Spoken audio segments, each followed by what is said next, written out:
So I get questions sometimes, my wetlands is too wet, or I can't get in there, I don't have equipment. How do I encourage plants that will attract waterfowl?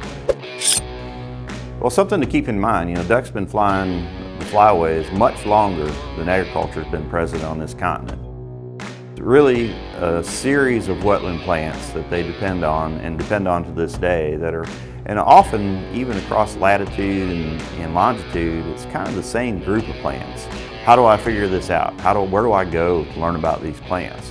Well, if you'll go in and maybe get on the web and search moist soil plants, those are the collection of plants that are in a wetland that typically waterfowl managers are going to be trying to encourage because they produce seeds for waterfowl. Again, waterfowl are looking for carbohydrates.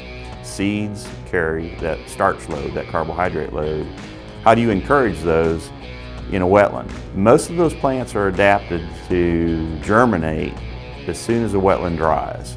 If you have water control, if you have a stop log structure in there that you can remove boards and gradually draw down water level, expose the mud flat, expose the bottom of your impoundment over time, that will encourage these plants to grow. You're going to get something growing out there. Now the question is it going to be valuable food plant, or is it going to be something that's really not something we want to see, like a big stand of cockleburr? The art of this is understanding how fast to draw down and when to draw down. What I would recommend you do is talk to a private lands biologist. Ducks Unlimited has biologists you can talk to about moist soil management. It's a bit of an art, and it's a little bit of trial by error, right? So you try this, you start this, and maybe the first year you get some desirable plants and maybe you drew down too fast or at the wrong time and you got cockleburr. Well, you learned something, and don't do that again.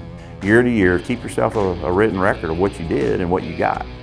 And pretty soon you put this thing together and you'll know, if I do X, Y, and Z, I'm going to produce a stand of plants that are pretty darn attractive to ducks.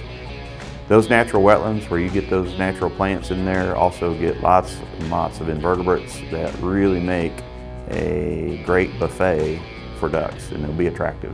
They'll show up for that.